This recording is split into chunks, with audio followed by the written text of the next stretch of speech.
Dear students, welcome to Merchant Engineering College Electrical Department.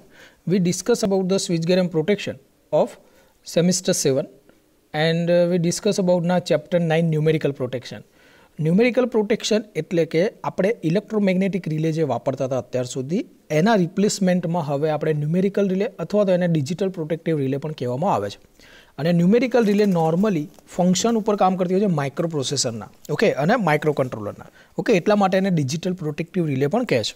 Okay, એટલે કે આપણે જે ઇલેક્ટ્રોમેગ્નેટિક રિલેઝ હતી એની સાઇઝ મોટી આવે છે અને ન્યુમેરિકલ રિલે આટલી નાની આવે અને એમાં ઘણા બધા ફીચર્સ પણ તમે એડ કરી શકો છો.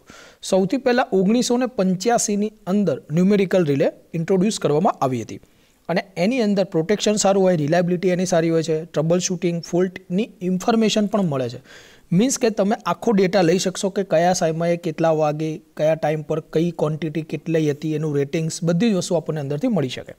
તો ન્યુમેરિકલ રિલેનામાં આગળ વધીએ તો સૌથી પહેલાં જે મોસ્ટ ઇમ્પોર્ટન્ટ ક્વેશ્ચન છે ન્યુમેરિકલ રિલેનો એ છે block diagram of numerical relay, જે અહીંયા તમને સ્ક્રીન ઉપર દેખાય છે.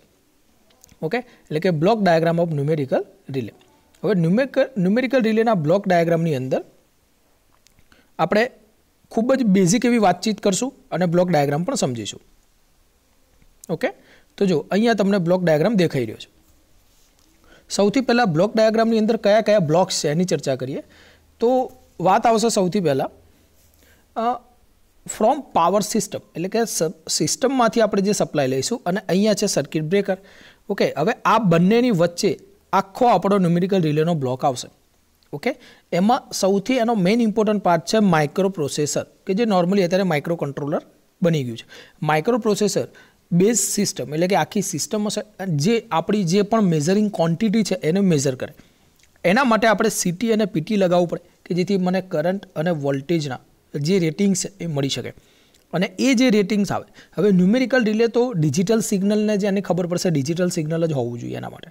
ઓકે, તો એના માટે આપણે analogue signal conditioning, sample and hold circuit, analogue multiplexer અને એના પછી એનાલોગ ટુ ડિજિટલ કન્વર્ટરની પણ જરૂર પડે.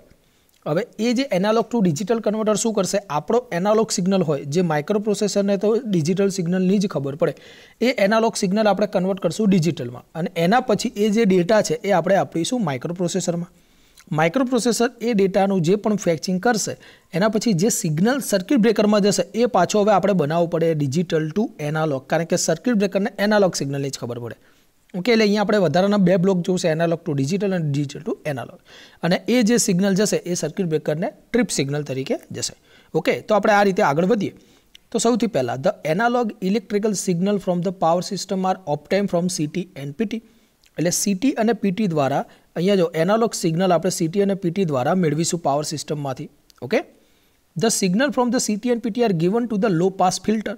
સૌથી પહેલાં આપણે એને ફિલ્ટર સર્કિટમાં આપશું કે જેમાંથી અનવોન્ટેડ જે ફ્રીક્વન્સી કમ્પોનન્ટ છે જે આપણે એની જરૂર નથી એને દૂર કરશે. The signal from signal conditioning. હવે સિગ્નલ કન્ડિશનિંગમાં આ બધા જે ફિલ્ટર્સ હશે એના પછી જશે. The signal from signal conditioning are sampled using the sample and hold circuit. હવે આ જે સેમ્પલ એન્ડ હોલ્ડ સર્કિટ આવે છે, જે તમે ડિજિટલમાં સેમ્પલ એન્ડ હોલ્ડ સર્કિટની 3 માર્કની થિયરી એક્ઝામમાં મોસ્ટ ઇમ્પોર્ટન્ટ હોય છે. સેમ્પલ અને હોલ્ડ સર્કિટ શું કરશે, લોટ્સ ઓફ લાખોની અંદર સેમ્પલ હશે, એમાંથી જે પણ આપણું બેસ્ટ મેચ સેમ્પલ છે એને શું કરશે, હોલ્ડ કરશે.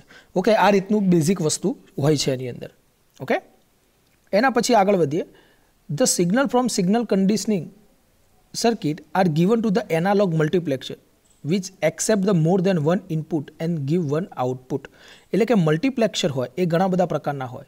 ઓકે, મીન્સ કે ઇનપુટ મલ્ટિપલ હોય, આઉટપુટ એક હોય, ઇનપુટ એક હોય, આઉટપુટ મલ્ટિપલ હોય, મીન્સ કે આને મલ્ટીપ્લેક્સર કહેવાય. અહીંયા આપણે એનાલોગ મલ્ટીપ્લેક્સર વાપર્યું છે જે સેમ્પલ અને હોલ્ડ સર્કિટનો સિગ્નલને એક્સેપ્ટ કરશે.